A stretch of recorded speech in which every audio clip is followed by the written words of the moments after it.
Imagine on your long-awaited wedding day, a monster using you like an object and even getting you pregnant. Good morning to everyone watching.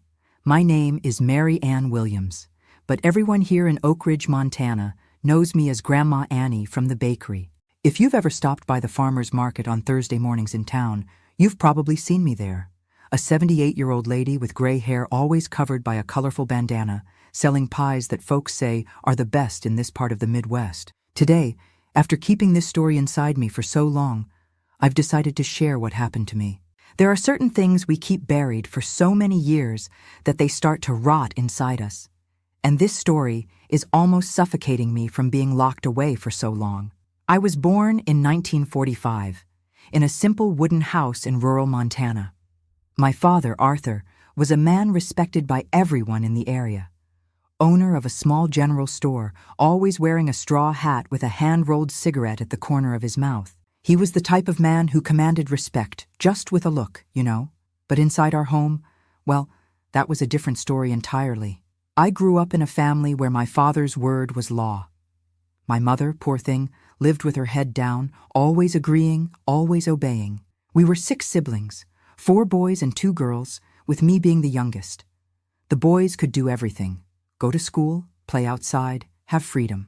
Meanwhile, my sister Sarah and I could barely leave the yard. Proper girls don't wander around, my father would say in a voice that didn't accept any argument. Girls are meant to learn how to take care of the house, cook, and prepare to be wives. And that's how I spent my childhood and youth, under my father's watchful eye. In school, I only completed 4th grade. After that, my father thought I knew enough reading and writing for a woman. The rest of my time was spent helping my mother with household chores and learning to cook. I think that's why, when I met Gerald at 17, I fell in love so quickly. He appeared as a possibility of escape from the prison that was my father's house. Gerald was 25, worked as a truck driver, and had just moved to our town. He was a handsome man with an easy smile who knew how to talk like nobody else. We met at a church fair. I remember helping serve the food when he approached the booth. He looked straight into my eyes and said, "The food must be as beautiful as the cook." I turned as red as a tomato, but I felt something different that day, a flutter in my stomach that I had never felt before. After that day, Gerald started showing up at my father's store frequently. He bought things he didn't even need just to see me, I think. My father soon noticed his intentions, but didn't object when Gerald asked permission to court me. In fact, I think my father was even relieved. A married daughter meant one less mouth to feed. The courtship was short, always supervised. We were never alone. Either my mother, my sister, or one of my brothers was always nearby. Still, in those few moments together, Gerald made me dream of a different life. He told me about the cities he visited with his truck, promised that one day he would take me to see the ocean. "Mary Ann," he would say, "you deserve more than this little life here. With me, you'll see the world." And I believed him. I believed with all the strength of my young and inexperienced heart. Our engagement was announced after 6 months of dating. Gerald put a down payment on a small house in the neighboring town where we would live after we were married. He started buying furniture, little by little, always showing me photos, including me in the decisions. For the first time in my life, I felt respected, valued. The wedding was set for June 1963. I had just turned 18. In the months leading up to it, I could barely sleep from so much anxiety. Finally, I was going to leave my father's house. Finally, I was going to be my own person. Finally, I was going to be able to breathe without that feeling of suffocation. If you're enjoying my story, take a moment to subscribe to the channel, leave your like, and comment below telling me what city you're watching from. An old, curious woman like me is happy to know how far my voice can reach on this internet thing. But let's get back to the story, because things are about to get worse, unfortunately. On the eve of the wedding, there was a small celebration at our house. Nothing too elaborate. We were poor, after all. Just a dinner with close family and some neighbors. Gerald couldn't attend because he had gone to borrow a suit from a cousin in the neighboring town. He would return only the next morning, in time for the ceremony at the church at 10 o'clock. The house was full that night.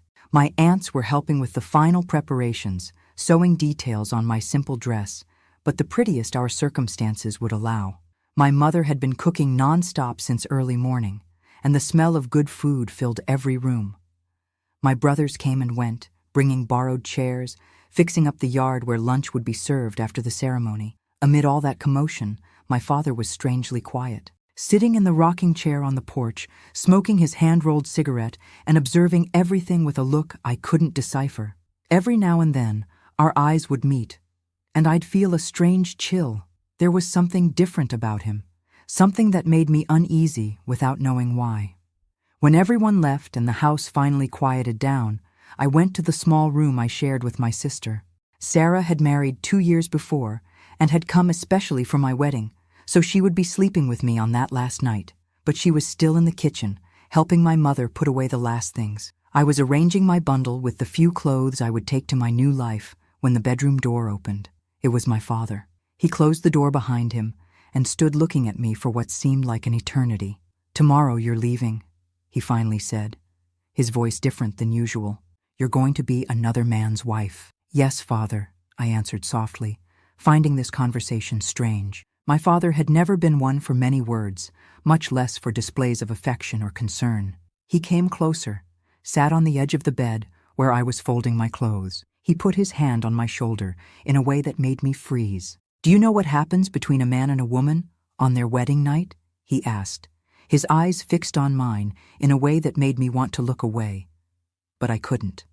Yes, father," I stammered, feeling my face burn. My mother had explained some things to me, and the rest I had heard from married women when they washed clothes at the river.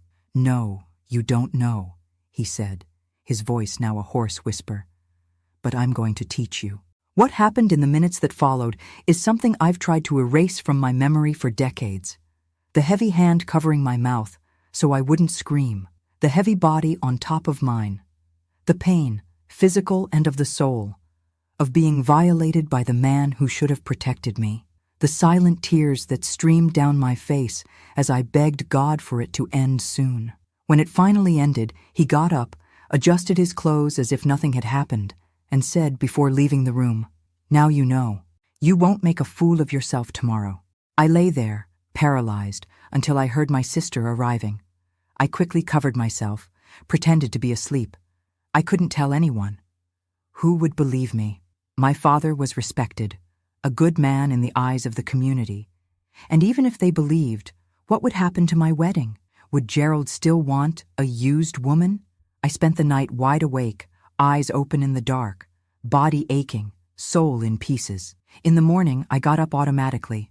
I took a bath, got dressed, let them fix my hair. I looked in the mirror and saw a stranger. Empty eyes, forced smile so as not to raise suspicions. I walked to the altar like a sleepwalker. I saw Gerald waiting for me, handsome in his borrowed suit, his eyes shining with happiness. I saw my father beside me, leading me as tradition dictates, the same man who hours before had destroyed something inside me. We said our vows, exchanged rings, received blessings. Throughout the ceremony, I felt my father's gaze upon me, a look from someone who knew he had permanently marked his presence in my life, even when I went far away. That night, in the small room of our new house, when Gerald tried to touch me with all tenderness and respect, I froze. I couldn't explain why. I just cried so much that he got scared, asking what had happened, if he had done something wrong. "I'm just nervous," I lied between sobs. "I need time." Gerald, being the good man he was, respected that. We slept holding hands that first night, and the nights that followed too. It was only after almost a month that I was able to let him touch me, and even then, I closed my eyes tightly so as not to see my father's face superimposing on his. Our married life began like this, with this terrible secret between us, although Gerald didn't know about it. He traveled a lot, sometimes staying away for weeks with his truck. I stayed at home, trying to build some normality, trying to forget. Little by little, I adapted to the role of wife. I learned to smile when he arrived, to respond to his displays of affection, to pretend everything was fine. But inside me, something had broken forever that night. I thought the worst had already passed that terrible night with my father. Little did I know that life still had more pain in store for me. After almost 2 months of marriage, I realized my period wasn't coming. At first I thought it was stress, my body reacting to so many changes. But when it completed 3 months late, there was no more denying it. I was pregnant. The news that should have brought joy brought panic. I started doing calculations, remembering dates. Gerald and I had only been intimate after almost a month of marriage. Before that, only that night had happened. With my father, despair consumed me from the inside like fire in dry straw. The child growing inside me wasn't my husband's, but my own father's. Back then, in 1963, there weren't these tests they do nowadays to confirm who a child's father is. There was no way to prove anything, and even if I could, how would I explain the situation? Who would believe me? How would I tell Gerald? All he knew was that we had finally consummated our marriage, and as far as he understood, this baby was the fruit of our love. When I told Gerald about the pregnancy, he nearly exploded with happiness. He spun me around the living room, made plans, even started making a wooden crib on the weekends when he was home. "It's going to be a boy," he said with conviction. Strong like his father, and with his mother's soft heart. Every word of his joy was a stab in my chest. Guilt was consuming me, but fear was even greater. If I told the truth, I would lose everything: my marriage, my home, my dignity. At best, Gerald would throw me out of the house. At worst, he might even kill me in a fit of rage, and who would condemn him? Back then, in rural Montana, washing honor with blood was still something many men considered their right. So, I did what many women before me had done when cornered by fate. I swallowed my tears and moved forward. I pretended everything was fine, that the pregnancy was only a cause for joy. I accepted congratulations from neighbors, advice from older women, gifts from friends. On the outside, I was the image of the radiant young wife. On the inside, I died a little each day.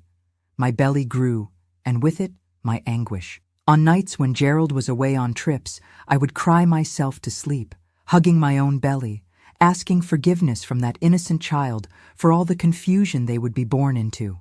I would whisper, "It's not your fault, my child. It's not your fault." My mother came to visit when I was in my 6th month. She brought some supplies, little clothes she had sewn for the baby, and the inevitable family stories. Among them, she told me that my father had been acting strange, quieter than normal, drinking more than usual, sometimes disappearing for days. "I think he misses you, daughter," she said innocently. "He was always very attached to you, even if he didn't show it." I needed all my self-control not to vomit right there. The mere mention of my father gave me worse nausea than the pregnancy. I quickly changed the subject, asking about my brothers, about news from town, anything to distance him from my thoughts. Before leaving, my mother held my hands and said, looking into my eyes, "Your father really wants to come meet his grandchild when they're born. He never says it, but I know he's proud." I felt the blood freeze in my veins. "No, Mom," I replied firmly, perhaps too firmly. "I prefer to wait until the baby is a bit older. Newborns are too fragile for the journey here." It was a weak excuse, but it was the only one I could invent at the moment. The truth is that the idea of my father near my child, his child, caused me an indescribable dread. I wouldn't allow him to get close to the child, even if I had to flee to the ends of the earth. Sophia was born on a rainy March dawn in 1964. It was a difficult, prolonged labor, 20 hours of pain that seemed endless. Gerald was on the road and couldn't make it in time. It was our neighbor, Mrs. Wilson, an experienced midwife who helped me bring that child into the world. When I finally heard the cry and Mrs. Wilson placed the baby in my arms, all bloody and perfect, something strange happened inside me. I expected to feel rejection, even disgust, for that girl who carried the blood of my abuser. But what I felt was a love so great, so overwhelming, that it barely fit in my chest. I looked at that little red, wrinkled face and saw only my daughter. Not my father's daughter, not the proof of my torment, just my daughter, blood of my blood. "She's a beautiful, strong girl," said Mrs. Wilson, wiping the sweat from my forehead. "What will you name her?" "Sophia," I answered without hesitation. It was my maternal grandmother's name, the only person who had given me true affection in childhood. Sophia meant wisdom, and I prayed that my daughter would have the wisdom to overcome the weight of the blood she carried, even without ever knowing it. Gerald arrived 2 days later, exhausted from the trip he had interrupted upon hearing of the birth. He entered the room where I was nursing Sophia, his eyes wide with emotion. He approached slowly, as if afraid to break that scene, and looked at his daughter with so much love that my heart tightened with guilt. "She's perfect," he whispered, touching Sophia's tiny hand with his finger. "Just like you, Marianne." I thanked God at that moment that Sophia didn't take after my father at all. She had my features, my eyes, my nose. Nothing about her revealed her true origin. It was a small miracle amid the nightmare I was living. The first months with Sophia were about adaptation. Gerald managed to reduce his trips for a while, staying home more to help me. He was a dedicated father, changed diapers without complaining, got up in the middle of the night when the baby cried, sang lullabies with his off-key but love-filled voice. Seeing that scene, I often found myself thinking that, despite everything, Sophia was lucky. She might not know her biological father, and that was a blessing, but she had a real father, a man who loved her unconditionally. When Sophia was 6 months old, I received the visit I had dreaded so much. My father showed up without warning one afternoon when Gerald was working. I opened the door, and there he was, the same straw hat, the same cigarette at the corner of his mouth, but with more wrinkles and white hair than I remembered. "I came to meet my granddaughter," he said simply, as if he had every right to be there. I stood paralyzed at the door, unable to invite him in, unable to send him away. Sophia was in the makeshift crib in the living room, sleeping peacefully. Her cry at that exact moment was like a divine sign, an excuse to move away from him. "She woke up," I murmured, turning my back to attend to my daughter's call. I picked Sophia up, holding her against my chest as if I could protect her with just the strength of my embrace. When I turned around, my father had already entered and closed the door behind him. He was standing in the middle of the living room, watching me with Sophia in my arms. "Let me see her," he asked, taking a step in my direction. "No," I responded instinctively, backing away. The word came out before I could think, strong and definitive. He frowned, surprised at my refusal. In all my life, I had never said no to him. "What's wrong, Marianne? Why are you like this? I just want to see my granddaughter." "She's not your granddaughter," I replied, my voice trembling but determined. "She's nothing to you." At that moment, I saw understanding cross his face like lightning. He understood what I meant. He understood that I knew Sophia was his daughter, not his granddaughter. His face hardened. His eyes became colder than I had ever seen. "Be careful what you say, girl," he threatened in a low voice. "Some things are better left buried." "Go away," I asked, feeling my legs weaken but standing firm. "Go away and never come back. I don't want you near my daughter, ever again." He stared at me for a long moment, as if assessing whether it was worth insisting or not. Finally, he put his hat back on his head and headed for the door. Before leaving, he turned one last time. "You owe obedience to your father, Marianne. Always. Don't forget that." After he left, I fell sitting on the floor, still hugging Sophia, and cried like I had never cried before. I cried out of fear, out of anger, out of momentary relief. I knew he wouldn't give up easily. Men like my father don't accept a no from a woman, much less from a daughter. When Gerald arrived that night, he immediately noticed something was wrong. I was pale, restless, constantly looking out the window. "What happened, Annie?" he asked, concerned. "You look like you've seen a ghost." I almost told him everything at that moment. I almost opened my heart and poured out all that poison that was corroding me from the inside. But fear was stronger. Fear of losing Gerald, fear of losing Sophia, fear of destroying the family we were building. "It's nothing," I lied. "I'm just tired." That night, I couldn't sleep. Every noise made me start, imagining my father invading our house. In the following days, I lived in a constant state of alert. I didn't leave Sophia alone for even a minute, carrying her with me even to go to the yard to hang clothes. Gerald noticed my strange behavior, but attributed it to the fatigue of caring for a small baby. "You need to rest more," he would always say. "Let me take care of Sophia when I'm home." And so the months passed. Sophia grew strong and healthy, oblivious to her mother's torment. She began to crawl, then to take her first steps, to babble her first words. Daddy was one of the first, and how it hurt and relieved me at the same time to hear her call Gerald that. It hurt because it was a constant reminder of the lie I was living. It relieved because, in truth, he was the only father she knew, and God willing, the only one she would ever know. When Sophia turned 1, I received a letter from my mother. Among the routine news and questions about her granddaughter, there was a passage that chilled my spine. Your father is determined to visit you next month. He says he has waited too long to properly meet his granddaughter. We are saving money for the ticket. Panic took hold of me. I couldn't allow him to come, to stay under the same roof as Sophia, to try to establish any kind of bond with her. But how to prevent it without raising suspicions? How to explain to Gerald, to my mother, to everyone that I didn't want my own father around? It was then that I made a drastic decision. We needed to move, far away, to a place where my father couldn't find us easily. I knew it would be difficult to convince Gerald. He had a good job as a driver, knew the routes in the region. We had just settled in that house. But I was determined. That night, when he came home from work, I presented the idea as if it were an old dream. Gerald, I've been thinking. What if we moved to Denver? The big city has more opportunities. You could get a better job, earn more.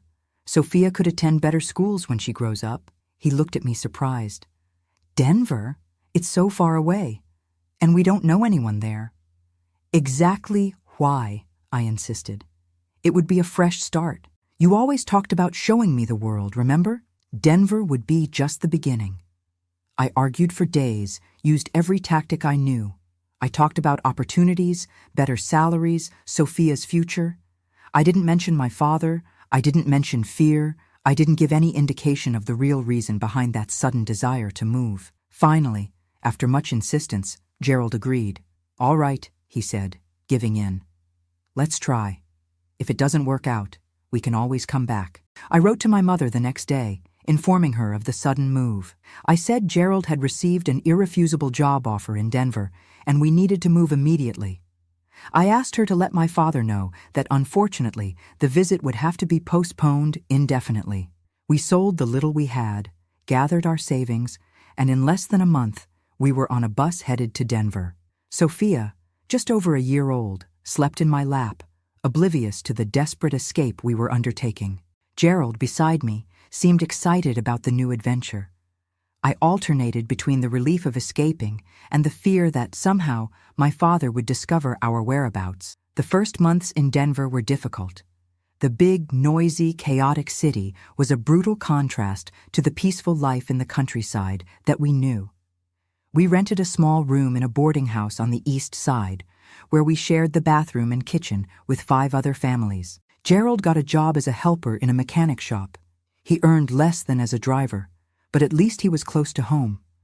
I started making pies to sell at the door of the boarding house. I had learned from a neighbor in our previous town, and soon my pies became famous in the neighborhood. We didn't earn much, but it was enough to survive and save a little each month, dreaming of a better house to raise Sophia. Life went on like this for almost 2 years. Sophia grew beautiful and smart, talking nonstop, running through the boarding house hallway, making friends with all the children. Gerald, with great effort, managed to be promoted to mechanic in the shop, which improved our financial situation a bit. I continued with my pies, which I now sold at a small improvised stand at a nearby market. It was at this market that the past caught up with me.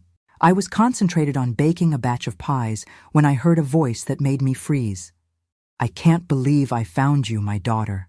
I raised my eyes, and there was my father, older, more worn out, but with the same look that haunted me in nightmares. He had found me. How did you find me? I asked, my voice almost disappearing. It wasn't easy, he replied with a smile that didn't reach his eyes. But a father always finds his daughter, no matter where she hides. I discovered later that he had followed clues. Letters from my mother that vaguely mentioned where we were, conversations with acquaintances who had relatives in Denver, a methodical and patient search that lasted almost 2 years. And now he was there, in front of me, like a nightmare materializing in broad daylight. What do you want? I asked, looking around to make sure Sophia wasn't nearby. She usually stayed with a neighbor when I worked at the market, but sometimes she came to visit me. To see my granddaughter, he answered simply, as if it were the most natural request in the world. Or should I say, my daughter. The blood froze in my veins. It was the first time he openly admitted it, confirming what I already knew, but still desperately tried to deny to myself. Go away, I whispered angrily. There's nothing of yours here. Yes, there is, he insisted, his voice low but threatening. And if you don't allow me to see her willingly, I'll tell everything to your husband. How do you think he'll react to knowing he's raising my daughter as if she were his? It was the threat I feared most, my worst nightmare taking shape in his words. I was left without reaction, paralyzed between fear and anger. I'll be staying at the Johnson Inn, near the church, he continued, as if we were discussing a simple family meeting. I'll be there for a week. I expect your visit with the girl. If you don't show up by Thursday, I'll look for your husband at the shop. And with that, he turned his back and left, leaving me shaking so much that I had to lean on the counter to avoid falling. I spent the next few days in agony. I couldn't give in to his blackmail. Allowing him to get close to Sophia was unthinkable, but I also couldn't risk Gerald discovering the truth in that brutal way. What to do? Where to flee this time? It was on that night, as I was debating between impossible options, that Gerald came home earlier than usual. He was pale, his hands trembling. He sat at the table in our small kitchen and stared at me with an expression I had never seen before. A man came looking for me at the shop today, he said, his voice controlled but tense. He said he was your father. My world collapsed at that instant. He hadn't waited until Thursday. He hadn't even given me that chance. What did he want? I asked, knowing the answer but trying to buy time, trying to think of some way out. He wanted to talk about Sophia, Gerald replied, still staring at me fixedly. About how she isn't my daughter. The ground disappeared beneath my feet at that moment. The secret I had kept for so long, the truth I had buried in the depths of my soul, was now exposed like an open wound. I looked at Gerald and saw in his eyes a mixture of confusion, anger, and pain that broke my heart into 1,000 pieces. What exactly did he tell you? I managed to ask, my voice almost disappearing. Gerald ran his hand over his face, suddenly looking much older than his 30 years. He told me that Sophia isn't my daughter, that when we got married, you were already pregnant by another man, that you lied to me all this time. He hit the table hard, making the plate that was there jump. Is it true, Marianne? Tell me it's not true. At that moment, I could have made up any story. I could have said my father was crazy, that he was trying to separate us for some obscure reason, that it was all a lie. But looking at the man who had been my safe harbor all those years, who had loved Sophia as his own daughter, who had given me a life I never dreamed I could have, I couldn't continue with the lie. It's true, I whispered, tears streaming down my face. Sophia isn't your biological daughter, but you're the only father she knows, the only father she loves. His face contorted into an expression of pain so deep that I felt as if I had stuck a knife in his chest. He stood up abruptly, the chair falling to the floor with the movement. How could you? He shouted, forgetting for a moment that Sophia was sleeping in the room next door. How could you lie to me all these years? Make me believe that girl was mine? Make me love her as— His voice failed. As angry as he was with me at that moment, the love for Sophia was real. It couldn't be undone with a revelation, no matter how painful. Who is the father? He asked after a long silence, his voice now lower, contained. Is it someone from our town? Someone I know? This was the question I feared most. The question I couldn't answer without completely destroying our family, without forever tainting Sophia's image. How to tell him that our girl's father was also my father. How to explain the horror that had happened on the eve of our wedding. It doesn't matter who it is, I replied, trying to buy time. It was just once, before we got married. A terrible mistake that never happened again. Please, Gerald, you have to believe me. Doesn't matter? He laughed without humor. Of course it matters. I spent 3 years believing I had a daughter, and now I discover I raised another man's child. I have the right to know who he is. At that moment, Sophia began to cry in the room, awakened by the shouts. Instinctively, I got up to go to her, but Gerald held me by the arm. "Don't run away from this conversation," he said, his eyes fixed on mine. "Who is Sophia's father?" Sophia's crying increased, now calling, "Mommy, Daddy," with that little voice that always melted our hearts. I saw Gerald's face change upon hearing that call. For an instant, all the anger gave way to a deep sadness. "Go," he said finally, releasing my arm. "Go calm her down. But this conversation isn't over." I ran to the room, picked Sophia up in my arms, rocking her and whispering words of comfort while my own tears wet her hair. The girl soon calmed down, going back to sleep in my arms, oblivious to the hurricane that was devastating our family that night. When I returned to the kitchen, Gerald was no longer there. He had left without saying where he was going, without saying if he would return.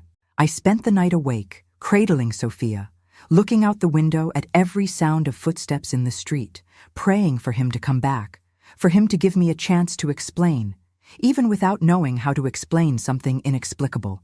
He returned the next morning, his red eyes betraying a sleepless night, smelling of whiskey. He was calmer, though. He sat on the edge of the bed where I was with Sophia and stared at her for a long time, as if searching in her features for some sign of the truth that had been hidden from him. "I need to know, Mary Ann," he said finally, his voice hoarse. "I need to know who her father is." "Why, Gerald?" I asked, desperate. "What will it change? You are her father in all the ways that matter. She loves you as a father. You love her as a daughter. Why do we need to bring this person into our lives? Because I need to understand. I need to know why you did this to me. If it was someone you loved, if it was—" He stopped suddenly, a new suspicion arising in his eyes. "Was it by force? Did someone force you?" The question hung in the air, heavy as lead. It was the first time someone had put into words what had happened, even without knowing exactly. I felt as if a dam inside me had broken, and before I could control it, the words began to come out between sobs. "Yes," I confessed, hugging Sophia tighter, as if I could protect her from the terrible truth. "Yes, it was by force, on the eve of our wedding." I saw Gerald's face change, anger giving way to shock, then to understanding, and finally to a compassion I didn't expect to see so soon. "Who?"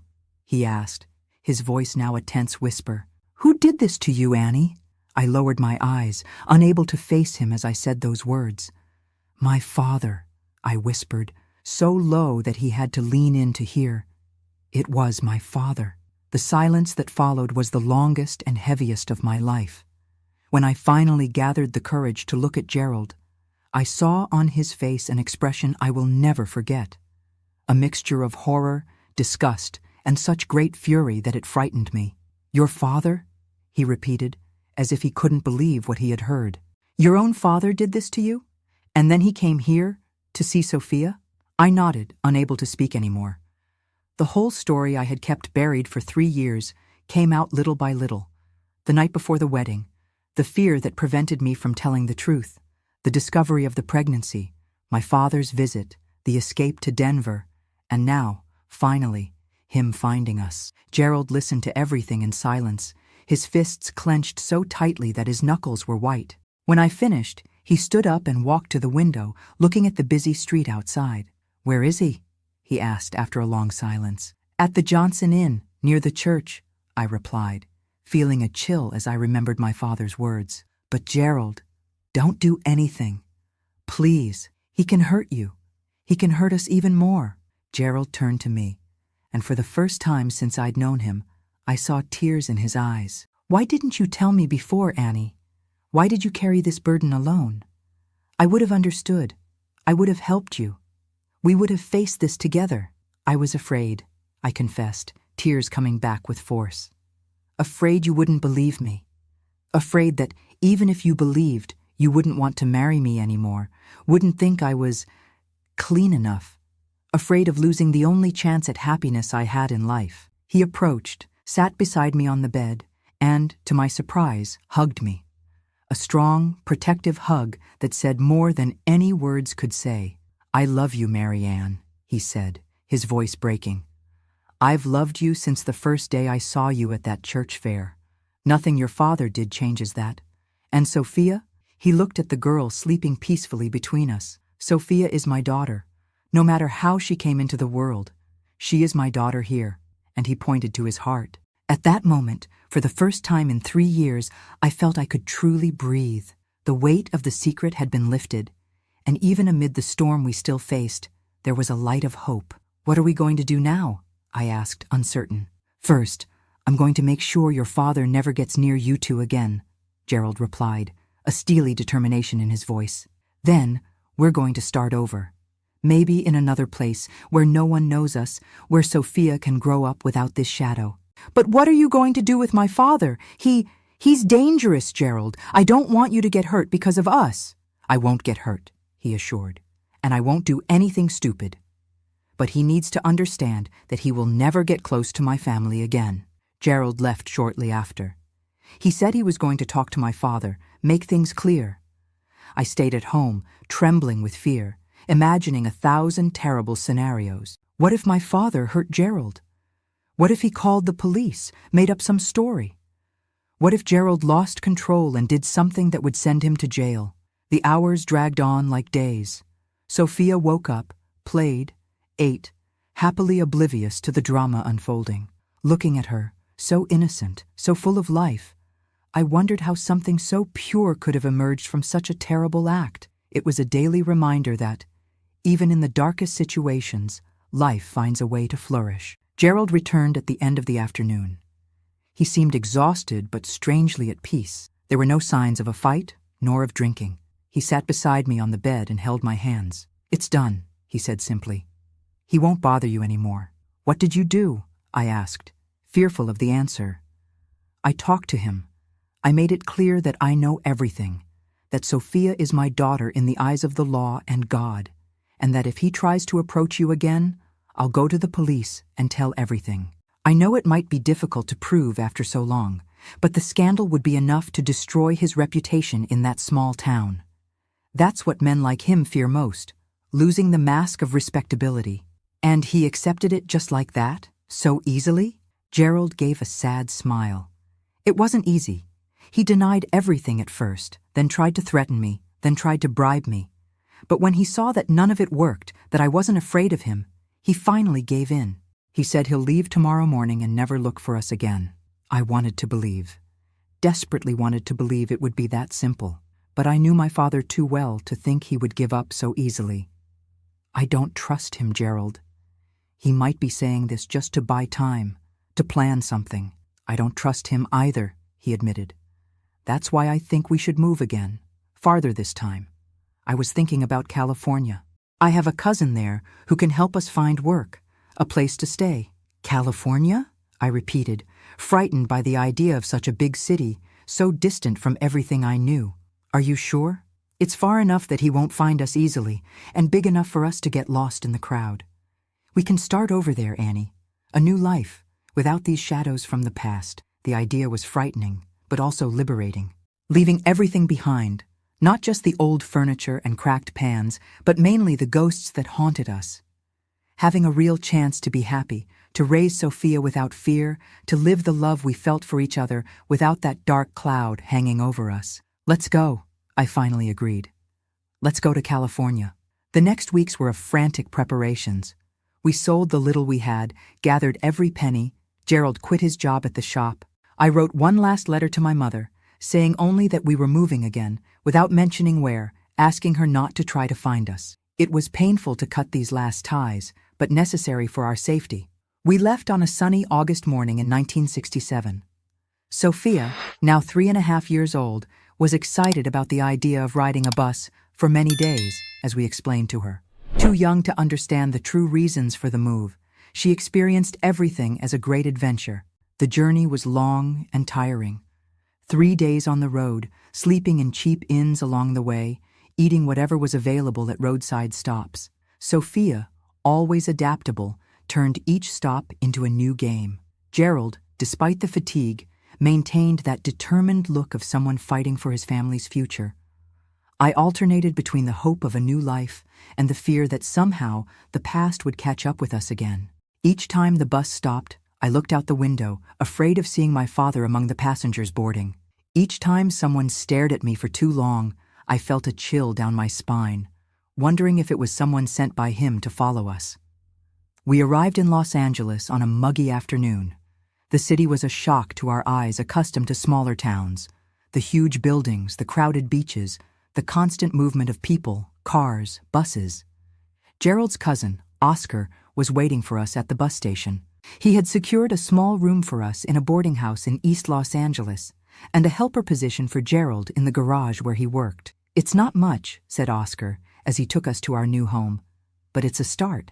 The small room was tiny, barely fitting the double bed and a mattress on the floor for Sophia. The bathroom was shared with 3 other families, as was the improvised kitchen in the hallway. But it was ours. It was safe. It was a new beginning. Gerald started working the next day. I, after a few days exploring the surroundings, realized that I wouldn't be able to sell pies there. There were already many street food vendors in the area, and most of them were Mexican food, which I didn't know how to make. I needed to adapt. I learned from a neighbor how to make American and Mexican-style baked goods, foods that Angelinos loved. Soon, I set up a small stand at the neighborhood market, selling these pastries that, to my surprise, were as successful as my pies in Montana. Sophia went with me, helping in the way a nearly 4-year-old could help. Smiling at customers, telling made-up stories, charming everyone with her vivacious personality. The months passed, and slowly we put down roots in that big, chaotic city. Gerald was promoted at the garage, earning enough for us to rent a slightly better place. A tiny apartment, but all our own, without a shared bathroom. Sophia started attending a public preschool near home, where she soon stood out for her intelligence and ease of making friends. I continued with my pastry stand, which gradually grew, gaining fame in the neighborhood. I started receiving orders for parties, which increased our income. For the first time in my life, we had some financial security, some stability. The ghost of my father slowly receded. I stopped looking over my shoulder at every corner, stopped waking up startled in the middle of the night, thinking I had heard his voice. Distance and time were building a barrier that, although fragile, protected us from those memories. Gerald and I were also rebuilding our relationship. The trauma of the revelation about Sophia had left scars, of course, but he kept his word. He never treated Sophia differently for knowing the truth about her origin. On the contrary, he seemed even more determined to be the best father possible, as if he wanted to compensate her for something she didn't even know she had lost. Our intimate life, which had been difficult from the beginning because of the trauma I carried, slowly began to improve. Gerald was patient, respectful, never pressured me. Over time, I learned to separate that terrible night from the expressions of love between us. It wasn't easy, and there were moments of relapse, nights when an innocent touch triggered memories that paralyzed me. But he always understood, always waited, always loved me despite everything. When Sophia turned 5 in 1969, I discovered I was pregnant again. It was a surprise. After trying for so long without success, we had almost given up on the idea of having more children. The doctor at the health clinic said that probably stress and trauma had affected my fertility. And now that we were more calm, my body was finally ready. The news brought a joy we didn't expect to feel again. Sophia was excited about the idea of a little brother or sister. Gerald, although concerned about finances, couldn't contain his happiness. And I felt as if the universe was giving me a second chance. A planned pregnancy, desired, the fruit of true love. In the months that followed, our little family experienced a peace we had never known before. Gerald worked hard.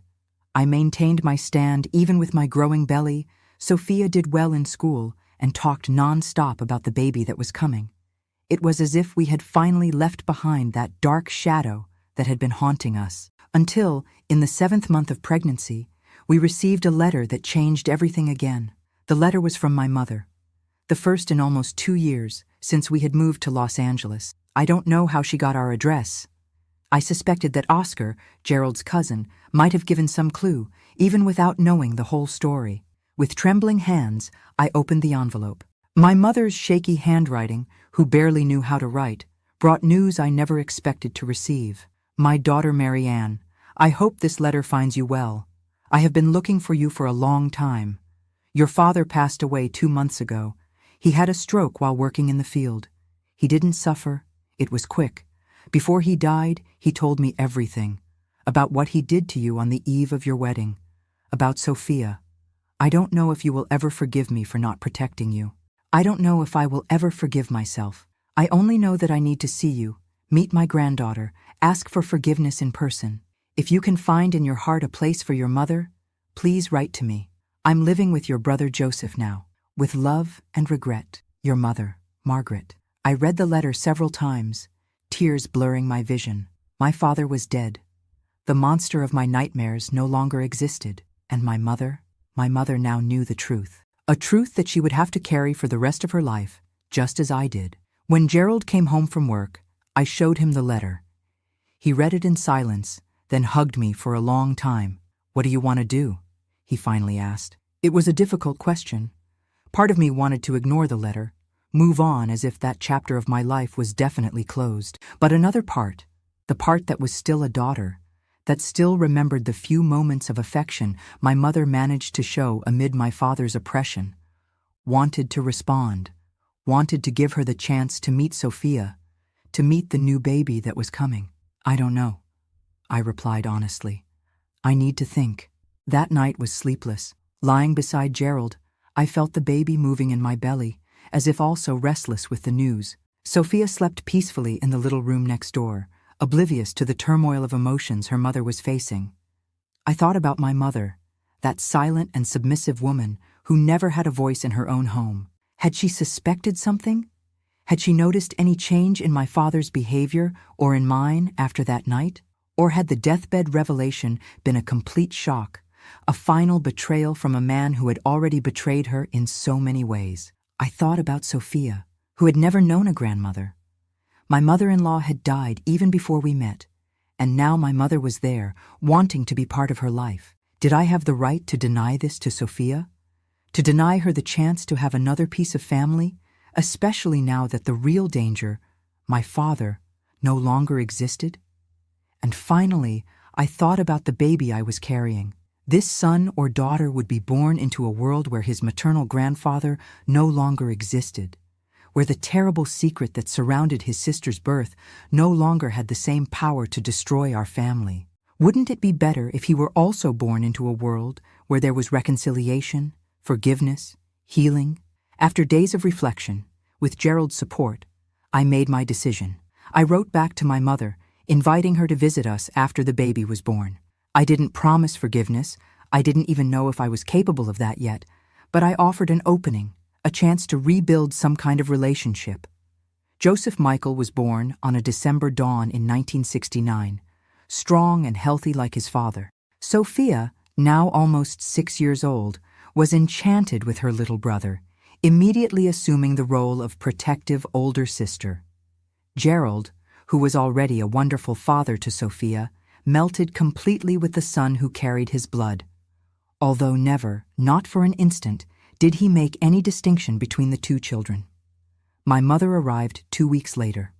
She was older, thinner, her eyes carrying a weight that I recognized well, the weight of guilt, of belated regret. Our reunion was difficult, full of contained tears, choked words, feelings too complex to be expressed. Sophia, with the innocence of children, broke the ice.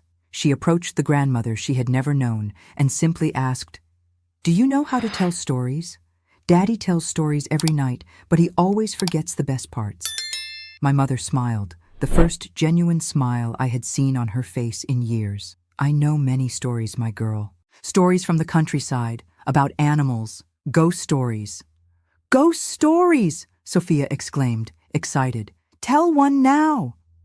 And so, around stories, first for Sophia, then for all of us, my mother slowly reconnected with our family.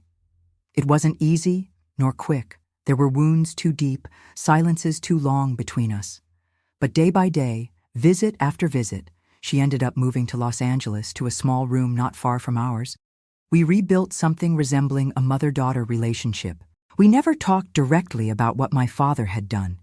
It was a subject that hovered between us, omnipresent but never mentioned. Perhaps it was better that way. Some truths are too heavy to be put into words, even between people who share the pain. The years went by. Sophia grew up, became a brilliant teenager, determined to study, to be somebody in life. Joseph followed in his father's footsteps, passionate about cars from an early age, helping in the garage that Gerald finally managed to open after years of saving. Our life wasn't perfect. We had financial difficulties, health problems, fights like any family. But we had something that for a long time I thought I would never have: peace. The peace of living without fear, without suffocating secrets, without the constant shadow of a past that threatened to destroy everything at any moment.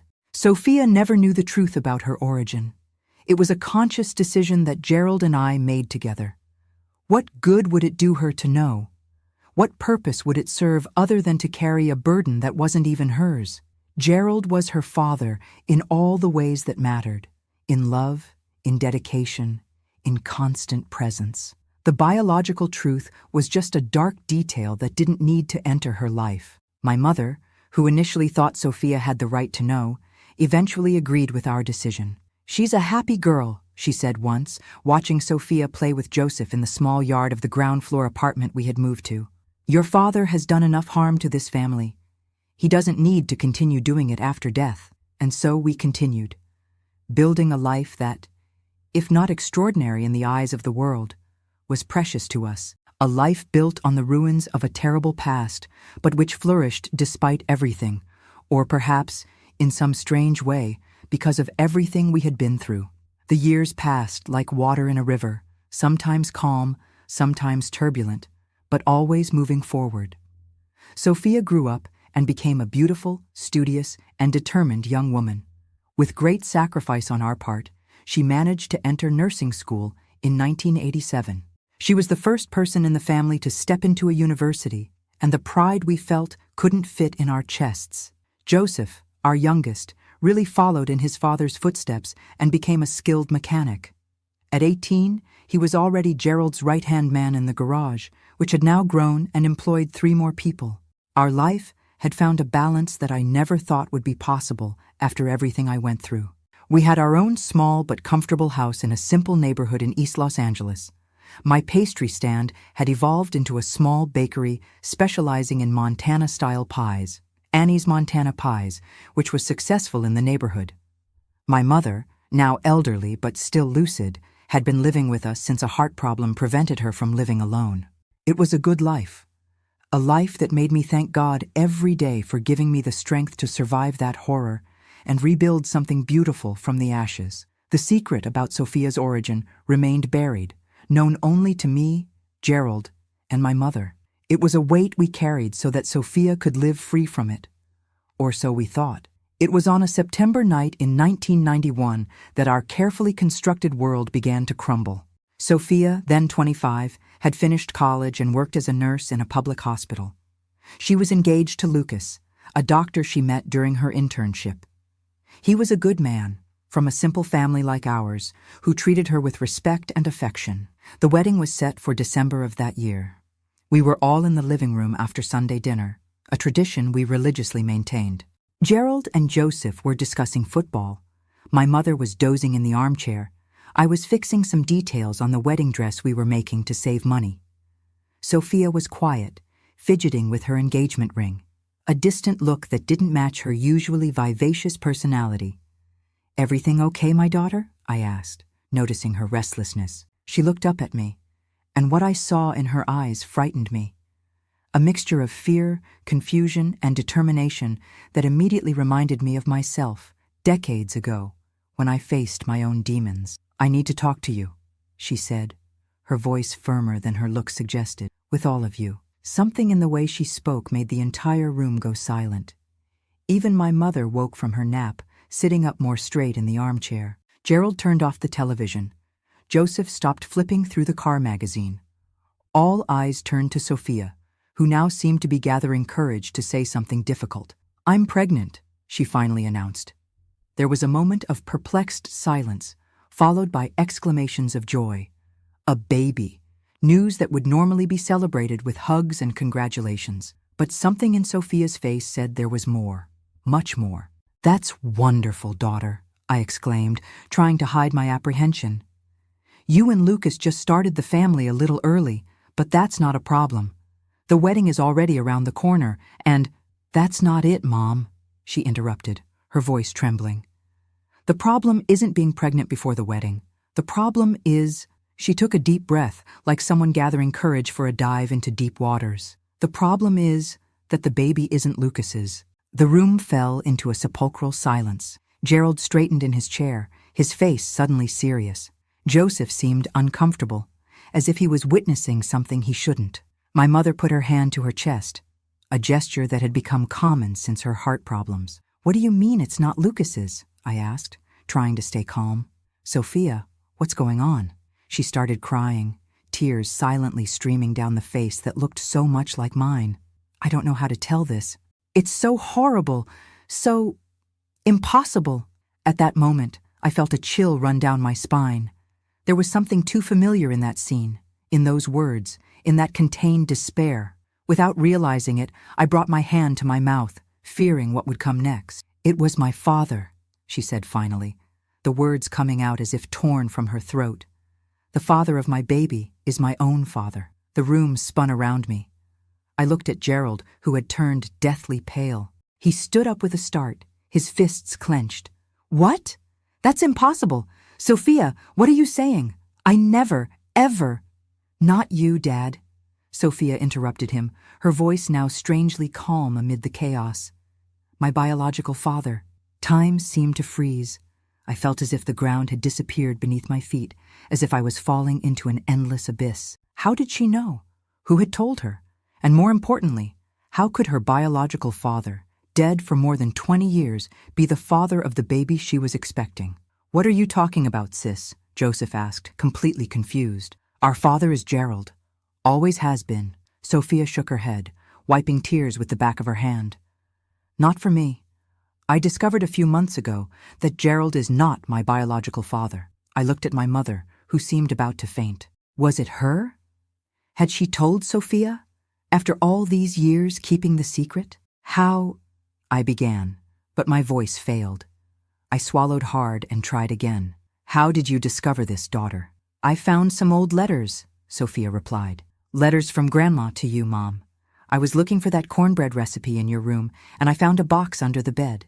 I didn't want to snoop, I swear, but I saw my name in one of the letters and— I remembered the letters. My mother had written several over the years, and in some of them she mentioned vaguely the secret about Sophia. Never explicitly. We always feared that the letters would fall into the wrong hands, but with references that someone determined could piece together like a puzzle. So I started investigating, Sophia continued. I went to our hometown in Montana. I said it was a work trip, remember? I found people who knew our family. I asked questions, put together pieces of the story. Sophia— Gerald tried to intervene, but she raised her hand, asking for silence. And then I found him, she said, her voice almost disappearing. I found my biological father. Impossible, I whispered, feeling the blood freeze in my veins. He's dead. He died more than 20 years ago. Sophia looked at me with a mixture of confusion and disbelief. Dead? No, Mom. He's alive. He lives in San Diego now. That's where I found him. The room started spinning again. I felt Gerald grab my arm, supporting me before I fell. Who? I asked, my voice barely audible. Who did you find, Sophia? Arthur Williams, she answered. My grandfather, or rather, my father, alive, in San Diego. The words didn't make sense. They couldn't make sense. I had received news of his death. My mother had confirmed it.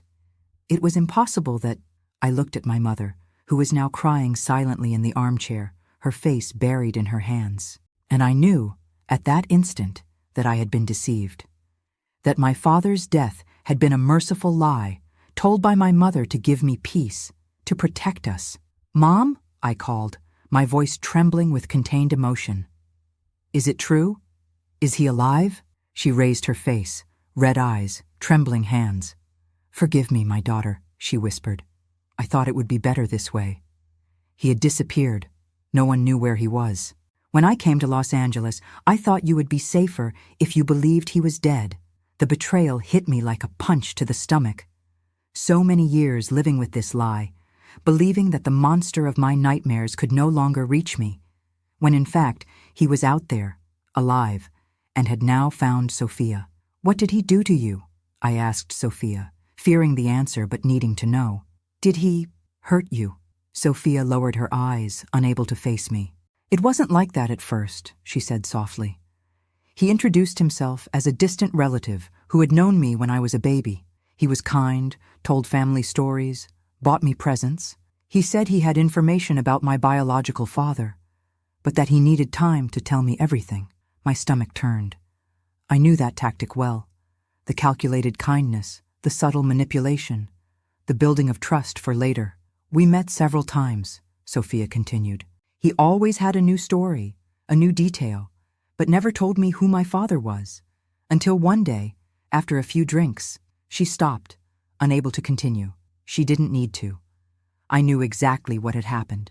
The same horror I had experienced decades ago repeating itself with my daughter, in a perverse cycle that seemed endless. Only afterwards, Sophia resumed, her voice now almost a whisper, only afterwards did he tell me the truth, that he was my biological father, that he had been with you before your marriage. The final lie, the supreme manipulation.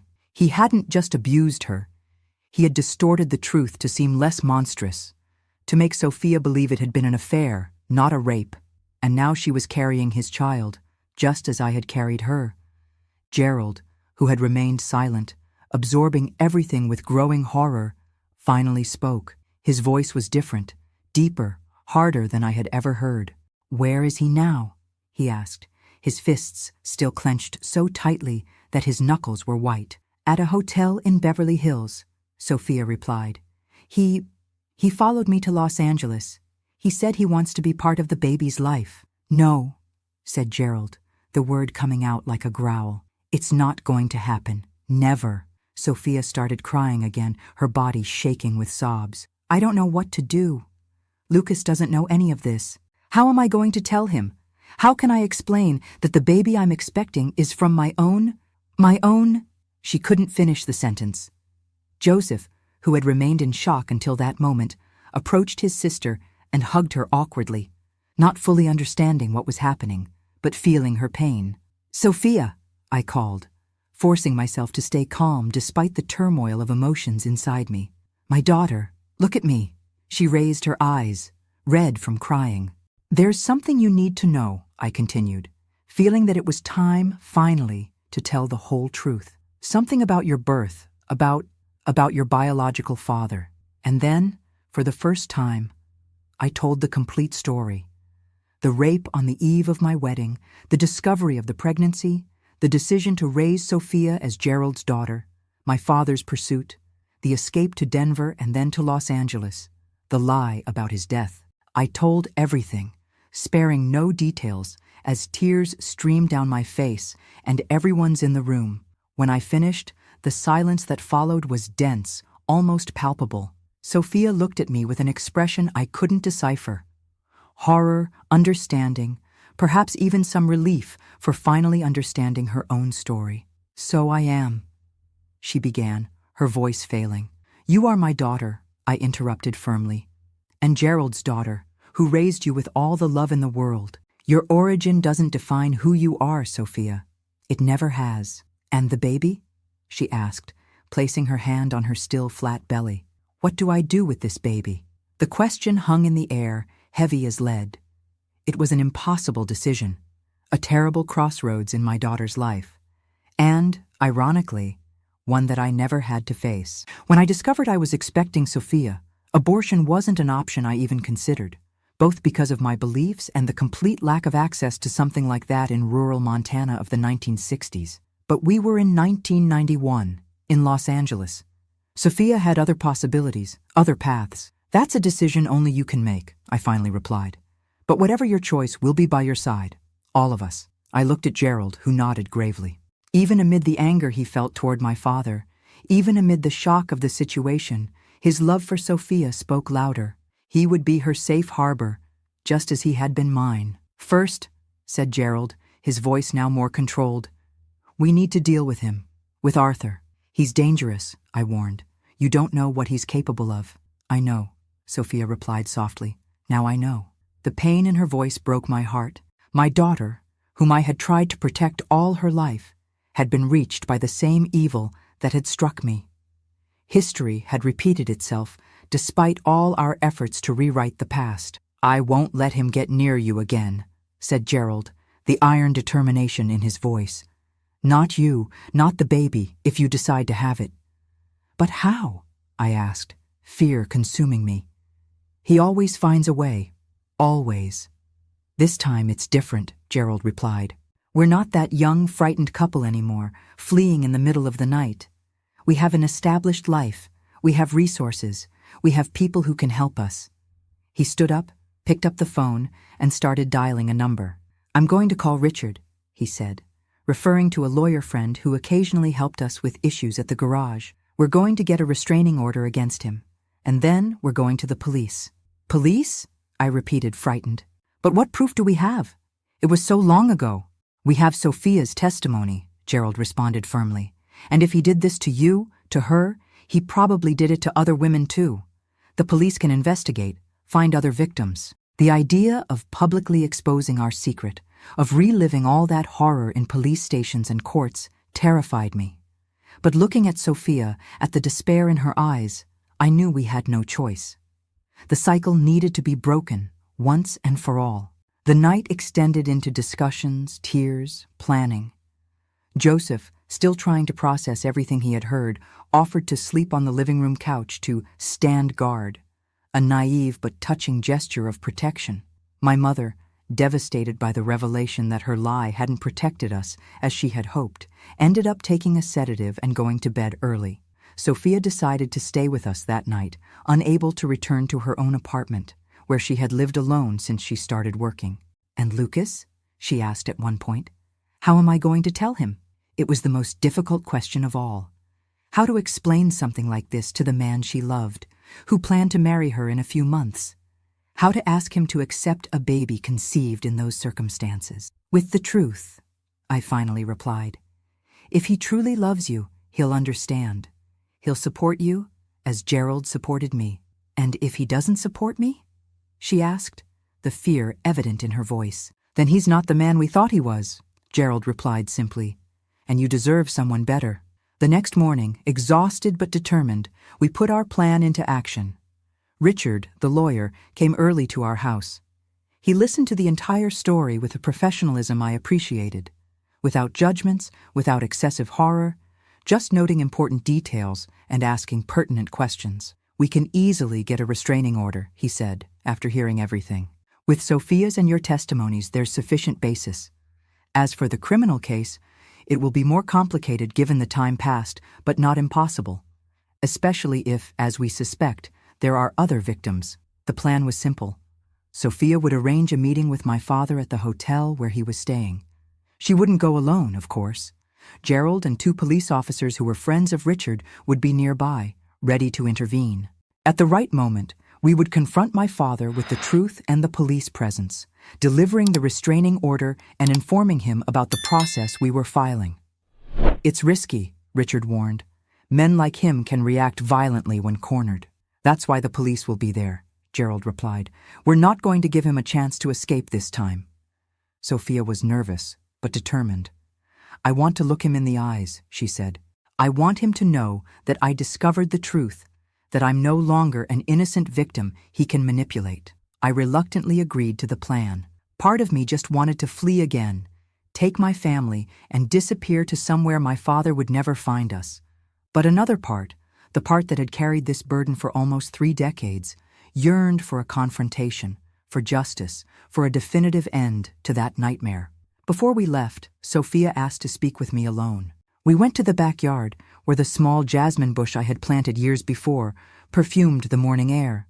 "Mom," she said, holding my hands, "before we confront him, I need to tell you something." "What, my daughter?" "I've decided to keep the baby," she said, her voice firm despite the tears in her eyes. "I know it might seem crazy, but I remembered what you told me, about how you loved me from the first moment, despite everything. I feel I can do the same." I hugged my daughter tightly, feeling her body tremble against mine. How many times had I dreamed of this moment, not of the terrible revelation, but of the deep understanding between us? How many times had I wondered if Sophia would understand my choices, my secrets, my sacrifices? Are you sure? I asked, pulling away to look into her eyes. It's a very difficult decision, Sophia. Very personal. I am, she replied. And there's more. I talked to Lucas last night after I left here. My heart skipped a beat. And how did he react? A small smile, the first since this whole storm began, appeared on her face. He cried with me. He was horrified, furious with my grandfather. But then he said something I'll never forget. What? He said that true love isn't just for the good moments. It's mainly for the bad moments, when we need it most. And that he loves me no matter what happens. That he will love this baby as if it were his, because it's mine, and everything that's mine, he loves. Tears came to my eyes. How many times had Gerald told me similar words over the years? Words that sustained me, that gave me strength to move forward. Sophia had found her Gerald, a good man, strong enough to love beyond circumstances, to see beyond the shadows of the past. He's a lucky man, I said, wiping away tears. Having you is the greatest blessing of his life, even if he doesn't know it yet. Sophia smiled again, a sad but determined smile. He said the same thing about you and Dad, about you and Gerald. He said you are an example for him, of how love can overcome anything. I hugged my daughter again, feeling a strange peace amid the chaos. Maybe this is what they called redemption.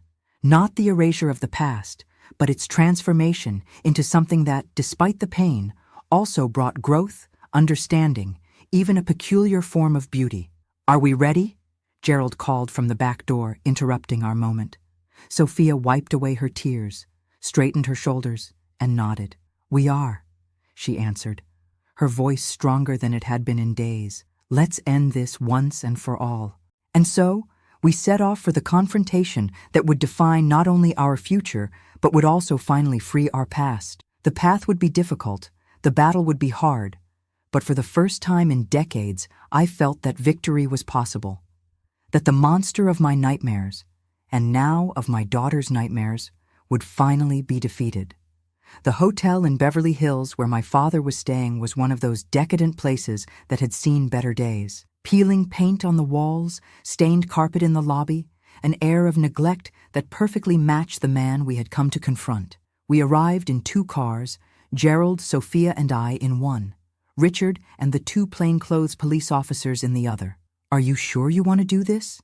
I asked Sophia for the 1,000th time as we waited in the lobby. We can still change our mind. Do this another way. She squeezed my hand, her eyes fixed on the elevator door. I am, Mom. I need to look him in the eye. I need him to know that he no longer has power over any of us. Sophia had called my father earlier, setting up a meeting in the hotel restaurant. He didn't know we would all be coming, didn't know that police officers would be waiting in a discreet corner, didn't know that his life of abuse and manipulation was about to end. When the elevator opened and he stepped out, for a moment, I didn't recognize him. The imposing man who terrorized my nightmares had transformed into a stooped old man, thin white hair, deep wrinkles marking a face that no longer inspired fear, only contempt. He wore a cheap, wrinkled suit and walked with the help of a cane. His eyes, however, were the same. Cold, calculating, assessing the environment like a predator. When he saw us, not just Sophia, but all of us, he paused for a moment. I saw recognition in his gaze when he identified me, quickly followed by something that seemed almost like amusement. Mary Ann, he said, my name coming out as a harsh sigh from his lips. Long time. I felt Gerald stiffen beside me, his fists clenched. I put my hand on his arm, silently asking for calm. It wasn't time to lose control. Arthur, I replied coldly, refusing to call him father. Seems like you found a way to come back from the dead. He gave a crooked smile, revealing yellowed teeth. Your mother always had a fertile imagination. Convenient for you to believe me dead, wasn't it? What wasn't convenient, Sophia intervened, stepping forward, was you appearing in my life, lying about who you were, and then... Her voice faltered for a moment, but she regained her composure. And then, doing what you did. My father looked at Sophia with an almost affectionate expression, which made my stomach turn with disgust. My granddaughter. Or should I say my daughter? You look so much like your mother at her age. I couldn't resist when I found you by chance at that hospital in San Diego." "By chance?" I asked, suspicion clear in my voice. "Or did you deliberately look for her?" He shrugged, leaning more on his cane. "What's the difference? Fate brought us together. Isn't that what matters? And now we have a new family member on the way." The naturalness with which he spoke of his crime, of his manipulations, left me breathless. It was as if, in his distorted mind, there was nothing wrong with what he had done, neither to me so many years ago, nor to Sophia now. "There will be no family reunion," said Gerald, his voice controlled but full of a contained anger he rarely showed. "We came here to make some things clear." My father assessed him with a look of contempt. "Ah, good Gerald. Always ready to raise other men's children, isn't that right? First Sophia, now this baby, a very understanding man." Before Gerald could react to the provocation, Richard approached, the two police officers discreetly positioning themselves near the exits of the lobby. "Mr. Arthur Williams," said Richard in a professional tone. "My name is Richard Thompson. I'm the family's attorney. I have here a restraining order that prohibits you from approaching or contacting Sofia Hernandez or any member of her family." He extended the document, which my father completely ignored, his eyes still fixed on me. "And also," continued Richard, imperturbable, "I came to inform you that a formal complaint has been filed against you for crimes of rape and sexual abuse. The police would like to take your statement." It was then that I saw, for the first time in my life, something I had never seen on my father's face: fear. For a fleeting instant, control slipped, the mask fell, and he seemed what he really was, a frightened old man, caught in his own crimes. But the moment passed quickly. He composed himself, the crooked smile returning to his lips. "What is this talk about?" he asked, his voice now carrying a poorly disguised irritation. "Rape? Abuse? Sophia came to me voluntarily. We had a consensual relationship. She's an adult, for God's sake." "Under false pretenses," Sophia replied, her voice surprisingly firm. "You introduced yourself as my grandfather, gained my trust, got me drunk, and only afterward told me who you really were. That's not consent. And it wasn't just her," I added, stepping forward. "You did the same to me on the eve of my wedding, and probably to other women over the years." He laughed, a harsh sound without humor. "Prove what? Something that supposedly happened almost 30 years ago? Be reasonable, Mary Ann. No one will believe this crazy story." "Maybe not," admitted Richard. "If it were just Mrs. Hernandez's word against yours. But with Sophia's testimony, plus the evidence we're collecting from other possible victims, the case becomes much stronger." The two police officers approached then, discreetly showing their badges. "Mr. Williams," said one of them, "we'd like you to accompany us to the station to provide some clarification." I saw panic grow in my father's eyes. He looked around, as if searching for an escape route, but the officers were already strategically positioned. Cornered, he did the only thing he still could: attack verbally. "You were always ungrateful," he shot at me, his voice filled with venom.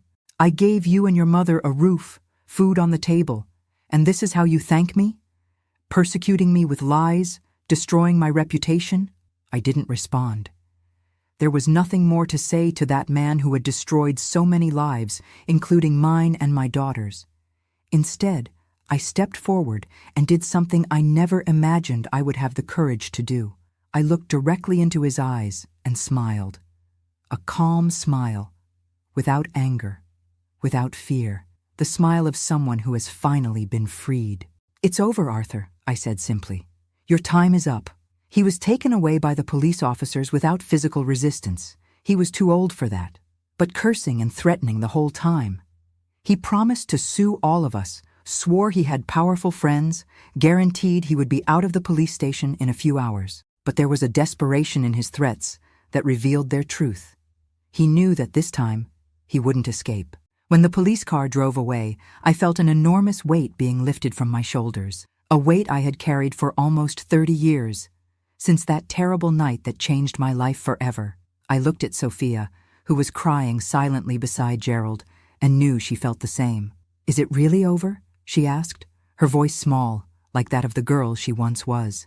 "Not completely," Richard replied honestly. There will be statements, possibly a trial.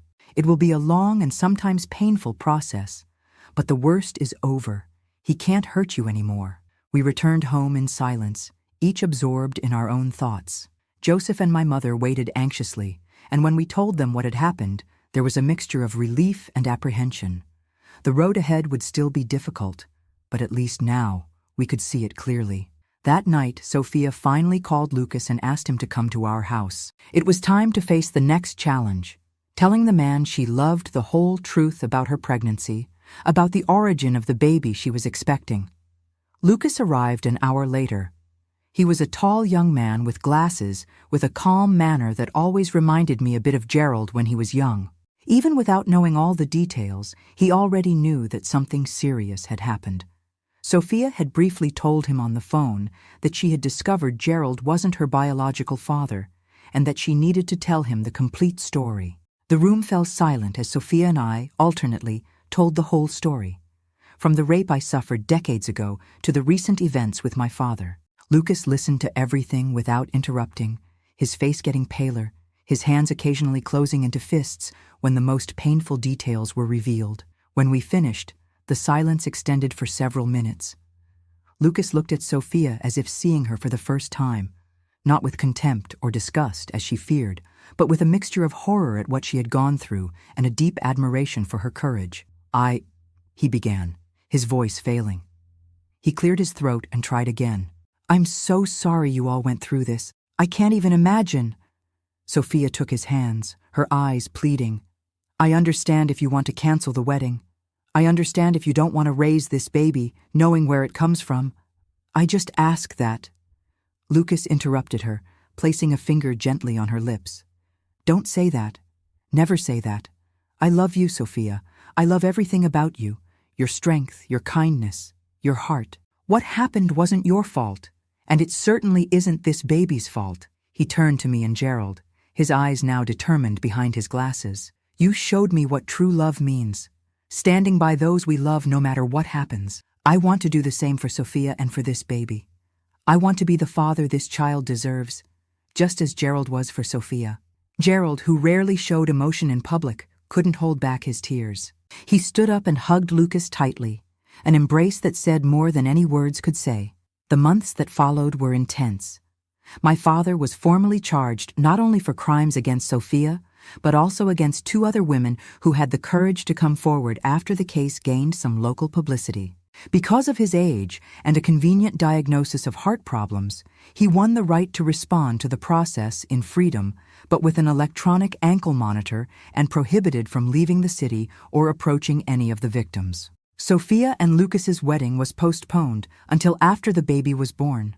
Their decision, so that the child would already be part of the ceremony in some way. Sophia's belly was growing, and with it, strangely, a new sense of peace in our family.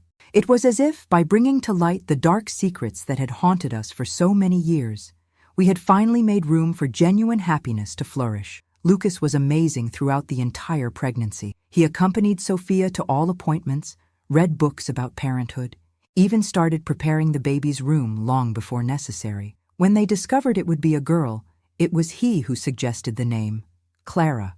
"Because she will bring clarity to our lives," he explained, his hand lovingly on Sophia's belly. "She will be the beginning of a new story, without the shadows of the past." My mother, who had initially been devastated by the whole situation, gradually found peace, too.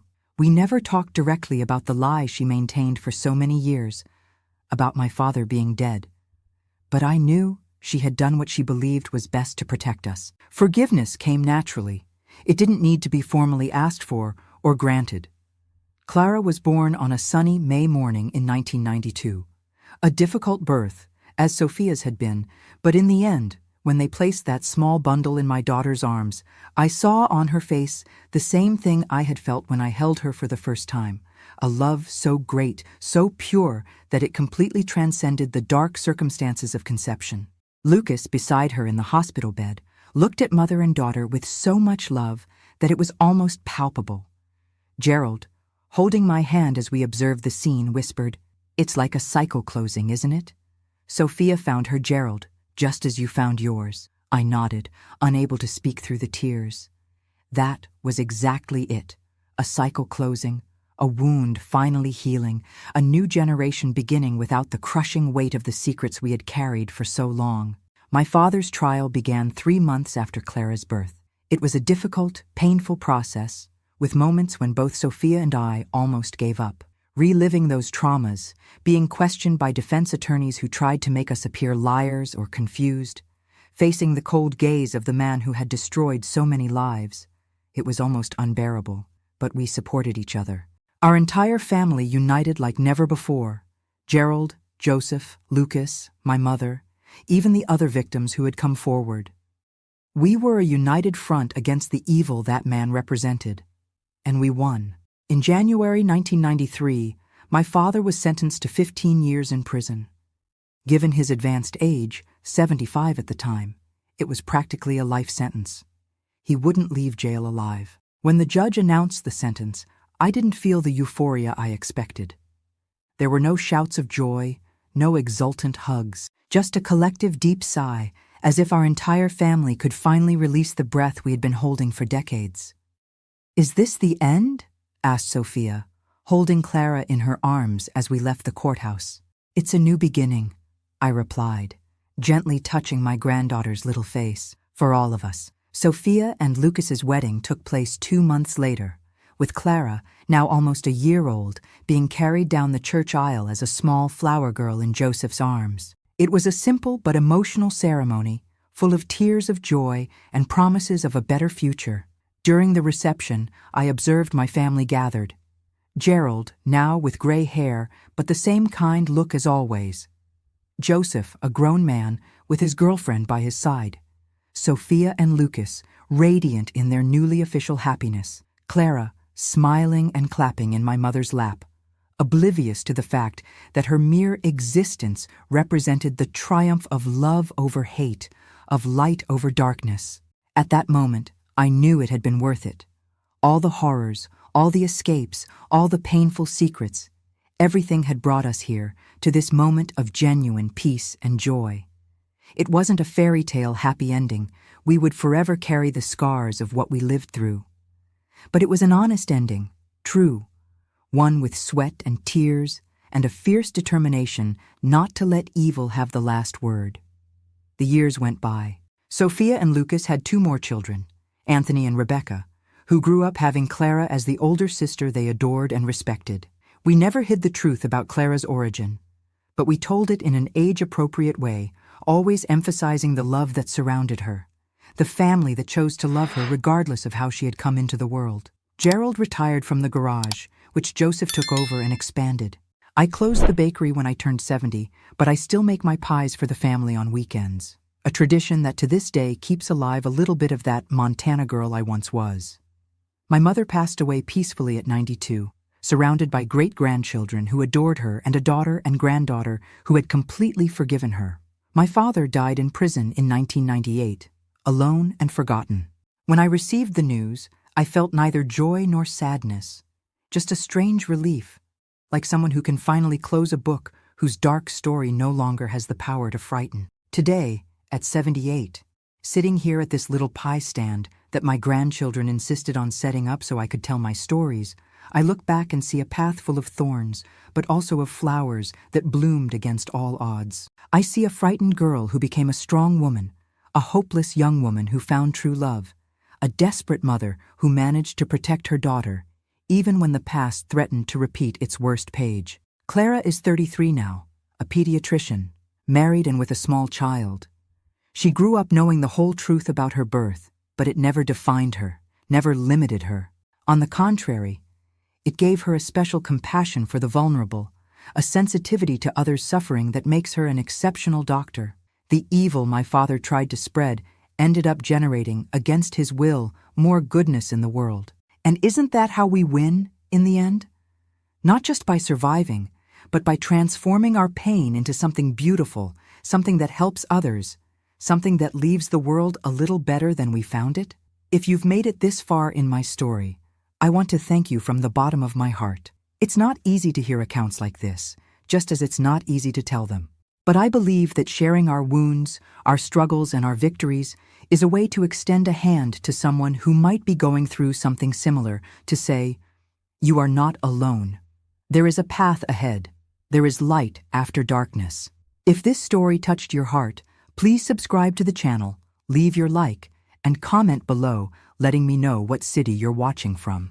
Our channel is called Grandparents' Tales, where we share real stories from grandparents like me every week. Remember always, your past may explain why you are the way you are, but it doesn't determine who you can become. The last page of your story hasn't been written yet, and the pen is in your hand. With love, Grandma Annie.